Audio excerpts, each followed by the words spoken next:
One of the most anticipated video games of all time, Hollow Knight Silksong, has achieved that same sort of unicorn status as Half-Life 3 or Duke Nukem Forever. For every presentation, every Nintendo Direct, every State of Play, every time Geoff Keighley went on stage and said the things that he said, Hollow Knight Silksong reverberated off of the keyboards of the live stream chat.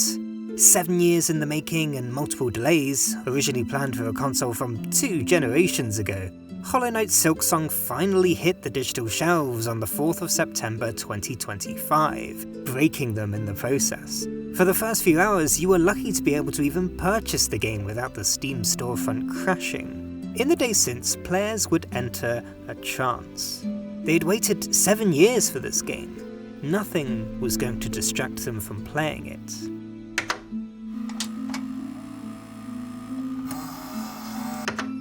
The 8th of June 2025, Atari, video game publisher and famous maker of good decisions, announced a new Metroidvania from Brazilian game developer Ilex Games. Perhaps in an effort to reignite the cinders of their old franchises, Adventure of Samsara was a sort of spiritual follow-up to Adventure. Yes, Adventure for the Atari 2600. Adventure of Samsara is not a remake or a sequel. It is a completely new game that lives in the same imaginative landscape as the original Adventure 2600 game. Said Ethan Stearns, VP of Games at Atari, says the Steam News announcement post. A dinosaur of a publisher trying to drum up some excitement, fair enough. Perhaps worth considering when the game releases. When the game releases.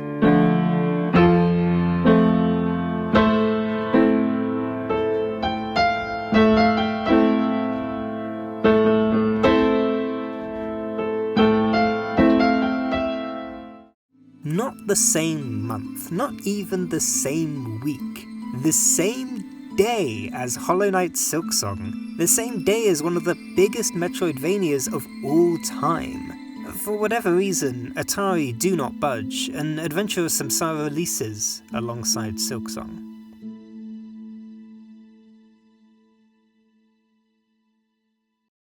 Obviously this went about as well as you can expect. As of writing, Adventure of Samsara has received 25 reviews on Steam. Do the funny review to sales math for me that I swear keeps changing, and you get under 1,000 copies. Or, I know a lot of you like looking at the Steam charts to declare your favourite multiplayer game being dead. Adventure of Samsara has peaked at 15 concurrent players. A tragedy to be sure, but is it actually a good video game? It's all very well a game getting 25 reviews, 15 players, and that's very sad, but this happens all the time on Steam. You might even argue that putting it alongside Silksong could have improved its chances. It's a fun story after all. I'm talking about it right now, and I've only heard about this game due to the news articles about the conundrum. If it didn't release at the time it did, who's to say this game would have got any kind of attention at all? The proof will be, as they say, in the pudding. Put on your generic angry video gaming reviewing hats because we're gonna force ourselves to play this game, okay? There's like an evil, like an evil wombat that's telling me to play this game. Ooh. Okay, so first of all, it's a Metroidvania. You know what a Metroidvania is, right? It's one of those, go around a big map and you fight things, you get equipment, and you go around the map even more utilizing the items that you just picked up. Yeah. You start out in a place and fight things with your sword, and we're already running into the first issue here. The game feels incredibly unwieldy. Each jump is a Herculean effort. It's difficult to change your trajectory mid-air. There's this climbing system which is fine, I guess, but it makes for some rather awkward platforming. The sword itself takes an age and a half to swing. The combat feels like you need to plan out your entire life before you do anything. Most of the enemies you face off against are either simple enough affairs or easily cheesable, that is if they bother showing up for the fight at all. The game in general is just a little bit too easy. I'm pretty bad at Metroidvanias, but none of the enemies, hell, very few of the bosses gave me that much trouble. Seasoned players should have no problem dash slicing their way through, or, well, you don't even have to do that. Early on in the game you get access to a projectile weapon, and it trivializes the whole thing. There's no ammo to speak of, simply stand at one side of the screen and snipe to your heart's content. The upgrades feel way too powerful, and by the end of the game you can face tank the final boss. The narrative is also rather nonsensical. I couldn't really explain to you what's going on. Maybe it's because I haven't had the good fortune of playing the original adventure for the Atari 2600, maybe all of these cool references are going over my head. I mean, I know at least some of them. The characters speak in this weird sort of dialect that can only be described as a cross between Dark Souls and Cowboys? There's often grammatical or syntactical errors. Hell, there's one on this achievement right here. The art style is fine, I guess. It's got that weird sword and sorcery pixel art look to it, but the enemies and environments are a sort of weird hodgepodge with no real cohesion. A lot of them seem to be missing animations. I'm not really sure about this spider right here. Sometimes the enemies just jerk across the screen, like there's no walk cycle to them. And there's no music, or at least very little music to speak of. There's the occasional chime. It's weird, sometimes music does play in like one of every 15 sections maybe, but it's always quiet and sparse. It might as well have not been there. Ultimately, Adventure of Samsara is fine. It's okay. Its only notable feature being the date that it released on. Anyway, yeah, that's the video. Thank you for watching. Yeah, okay, you already know. That's not the end of the video. Let's be a little more curious about this. I'm playing things up here. I'm rage baiting, as the kids say. See, I really like this game. I like it a lot. I think it's way better than it has any right to be. I'm not in the business of making outrageous statements. I'm not here to say Adventure of Samsara is better than Hollow Knight Silksong, or that this is the peak of the Metroidvania or anything like that. If I put it next to other games I've really enjoyed this year, you know, Clair Obscur, Blueprints, there's no contest. Obviously it's not at that tier. I just think Adventure of Samsara is neat. Dare I say, for the right person, I would actually recommend playing it. I've just talked about these things that I think are flaws, but this pokes a hole in the way that we talk about video games. If you nodded along to everything I said, well, you're wrong. You're evil. You're a bad person. Probably, I don't know. Because we can do this for anything, right? Breath of the Wild's rain. God, don't you hate Breath of the Wild's rain? 1 minute you're trying to climb something and the next, bam, you're off the cliff. You're not climbing it anymore. Well, despite this, Breath of the Wild is not the worst video game ever made. Not only can we justify it as a way to encourage the player not to simply climb their way through the entire map, but the rain in Breath of the Wild is weighted against your overall enjoyment. Despite the rain in Breath of the Wild, you can still think it's an excellent game. Also, this is actually Tears of the Kingdom footage. Get pranked. The movement feels slow. Well, yes, this is a more deliberate game.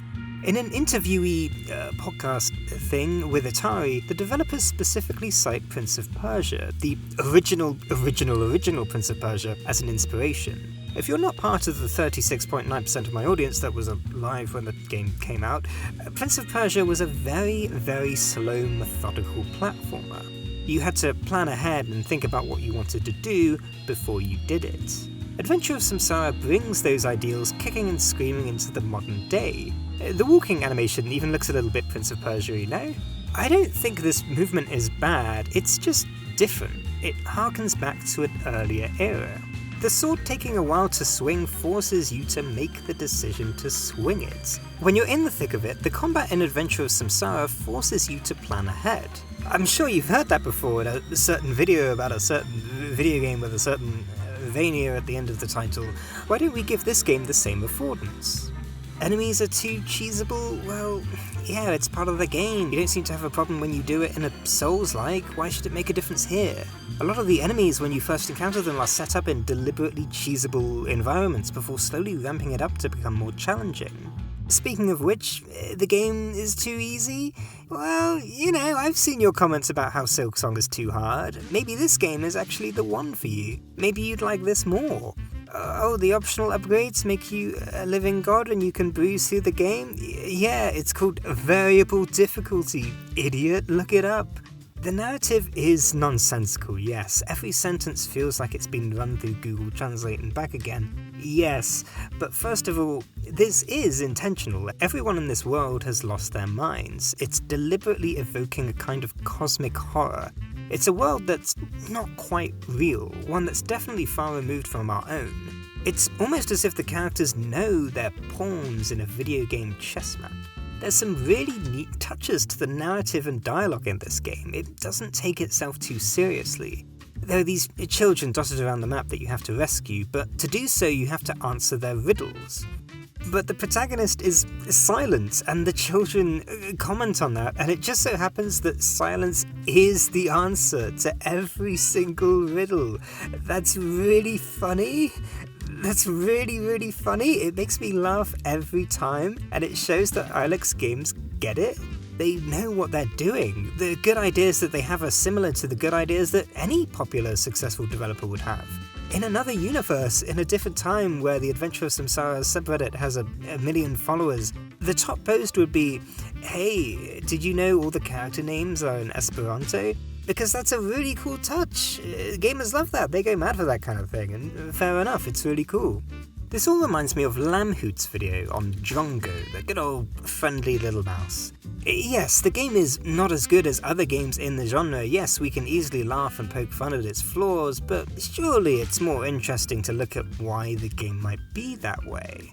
Like with the Dongo developers, Ilex Games are also from Brazil. English is not their first language. They've developed a whole-ass video game in another language for you. In an English-centric world, instead of you learning Portuguese, the developers have learned English and made a video game. And there's probably a bit of unconscious bias here, right?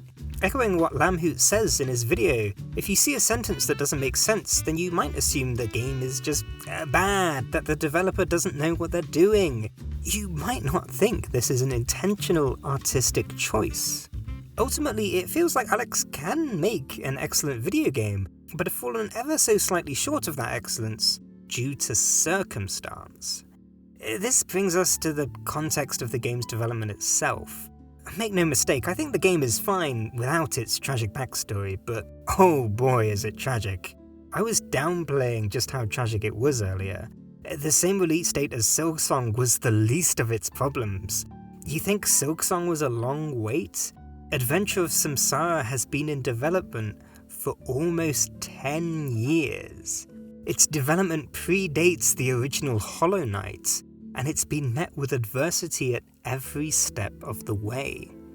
This game should not exist. I'm not saying that as a passing judgment of its quality, I'm saying that it's a miracle it exists at all.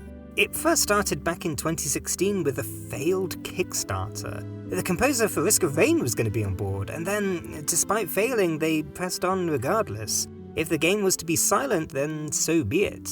If the people of Kickstarter were not willing, then it was time for the Sao Paulian government to step in with what looks to be a grant. Trailers were made showing a game that both looks very different and yet very similar to what we see today.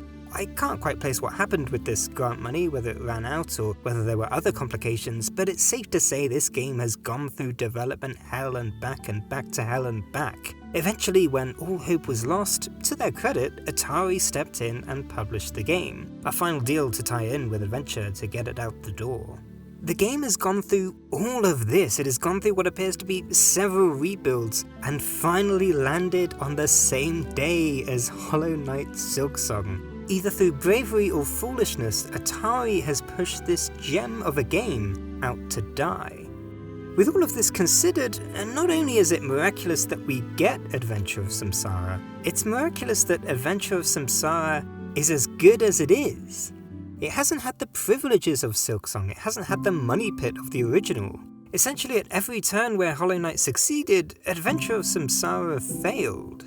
Sure, you might think that none of this really matters to you. If the game came out in 2 years instead of almost 10, it makes no difference if the end result is still the same. But I'm not sure if that's fair, nor particularly true, because games are fingerprinted by those that make them.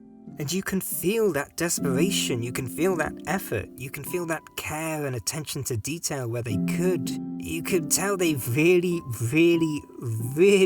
wanted to make this game. Like I said, I'm not promising you the world here. I'm telling you this game has flaws, lots of flaws. But if you're the slightest bit curious by anything that I've just said, then please check this game out. I don't know what's next for Ilex. Samsara is no doubt a commercial failure, but it's usually the publisher that eats that kind of thing, and I'm sure Atari will be fine. There's a joke here that I could make, but I'm not going to make it. Regardless, if there is a next for this studio, then rest assured that I'll be keeping a close eye on it. For you, the person watching this video, Adventure of Samsara might not be for you. You might not be a fan. But what I can say with certainty is that your Adventure of Samsara is out there. A game that you gel with, a game that is not popular, a game seeing a few handful of reviews, a game that is not perfect but was made by people who cared. Seek these games out, champion these games when you can and where you can, because nobody else will. Hello, it's me once again. We're gonna chill in the post-video zone. Do you like the post-video zone? I like the post-video zone. I think it's cool. I like doing the post-video zone, the bit at the end. Thank you again for watching. Remember to hype and subscribe. Okay, I think that's a thing that you can do now. I have no idea how it works. I don't know. I don't want anyone to tell me. I feel like an 80-year-old man whenever it comes up. But please do that. Hype the video if you know what hyping is. Anyway, if you're... You don't actually have to hype, by the way. I just wanted to make that joke. Anyway, if you're not in the know, this video is a part of Silksong Month, where I'm trying to basically highlight games that aren't Silksong, that release near enough to Silksong. So really, this is probably the most Silksong Month game of them all. So don't look forward to next week. It won't be as Silksong monthy, I can tell you that. I still don't really know what I'm doing for next week. I think I might do like a hodgepodge of like a bunch of different games. So if you've played a game that released this month that isn't Silksong that you think is really good, let me know and I'll play it, and I might make a little tiny segment in a video about it. Anyway, that's it for now, okay? Take care.